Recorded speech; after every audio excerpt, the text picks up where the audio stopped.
konco begitu. Kita punya pernyataan sikap langsung.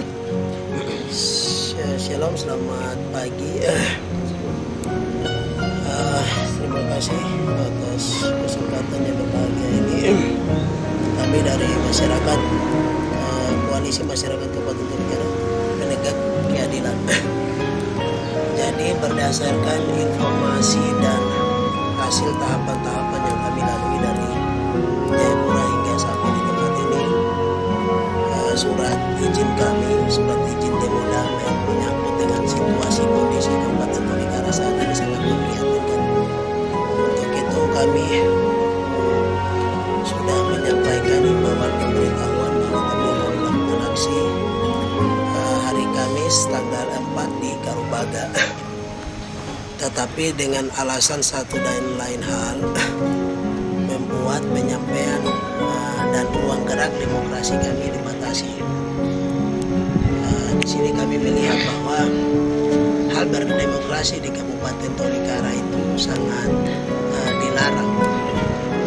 Ini kita tidak tahu kenapa mengapa, tapi setahu kita sebagai warga negara Indonesia wajib menyampaikan hak aspirasi di depan publik. Kami sudah sangat paham dan mengerti hal itu, tetapi sampai saat ini kami hanya bisa sampaikan lewat jumpa pers ini bahwa pernyataan-pernyataan dan aspirasi yang ingin kami sampaikan ini bersifat untuk membangun dengan situasi bahwa Tolikara, kami tahu Tolikara sementara ini sedang darurat sipil, kesehatan, infrastruktur, ekonomi, perputaran uang dan perkantoran tidak berjalan maksimal di daerah. Dan kami punya data yang jelas. Berdasarkan beberapa hari ini kami ada berjalan meliputi beberapa tempat.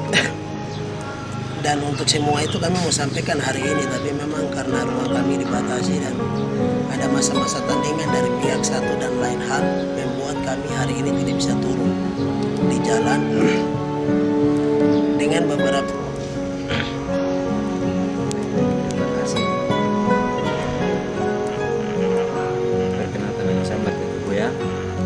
Saya mewakili tokoh pemuda di Kabupaten Tolikara.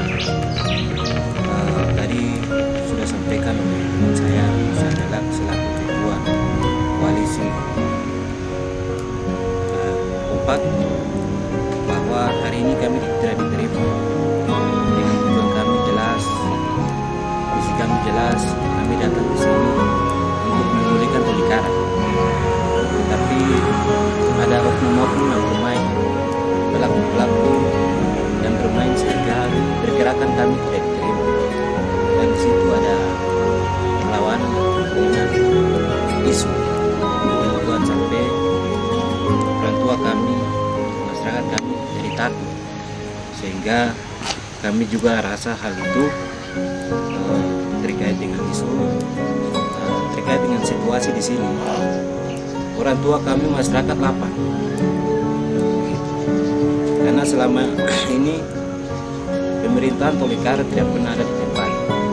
Sejak tahun 2017 sampai sekarang. Kita bisa lihat situasi di kota ini. Ini contoh kecil dalam kota saja. Jalan-jalan ini tidak pernah diperhatikan yang baik. Terus rumput naik tinggi. Terus besar lagi kantor-kantor sebelah. Kantor yang selama ini orang bilang pemerintah Tolikara beraktivitas dalam kantor, tapi sekarang jadi kantor babi begitu. Hewan-hewan berkantor di dalam, terus rumput-rumput naik tinggi. Nah ini kan menjadi pelajaran besar atau harus dari pemerintah Provinsi Papua melihat hal ini, karena pemerintah Tolikara di bawah pimpinan Usman Gewanimbo tidak pernah berkantor sini, berkantornya di Jayapura, sehingga pelayanan-pelayanan ini tidak pernah terlaksana. Hal yang paling kurang sekali mungkin di bidang kesehatan. Kesehatan nih di masing-masing distrik itu, pustu yang ada, puskesmas yang ada, itu tidak pernah ada penyediaan obat, sehingga orang tua kami sakit datang tidak pernah ambil obat. Bagaimana mengambil obat? Tidak ada tenaga kesehatannya di situ, tidak ada obat-obatannya di situ, sehingga terjadi meningkatnya angka kematian. di Kabupaten Tolikara di 46 distrik.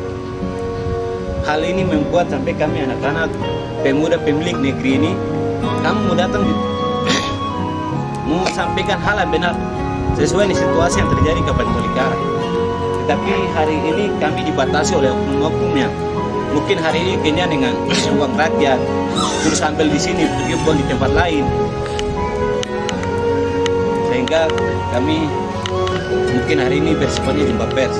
Dan saya berharap kepada pemerintah Provinsi Papua, dalam hal ini Polda dan Tipikor, mungkin dalam waktu dekat bisa turun pantau langsung di tempat ini, melihat situasi kondisi yang ada di Kabupaten Tolikara, supaya mungkin dalam pelayanan pemerintah ini bapak-bapak juga bisa melihat, karena banyak terjadi pencucian uang di Kabupaten Tolikara.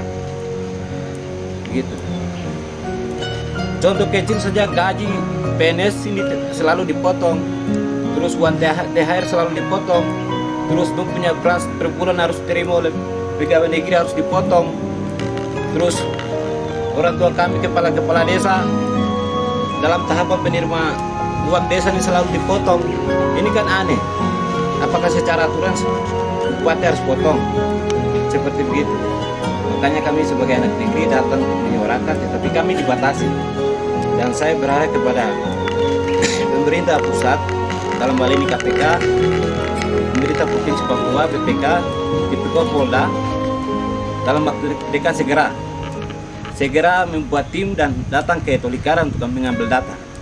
Dan hari ini kami akan turun, kami punya data sedikit. Kami akan turun dan kami akan memberikan sebagian data kami kepada Polda Papua untuk meneruskan. Terima kasih, itu mungkin dari saya sebagai pemuda.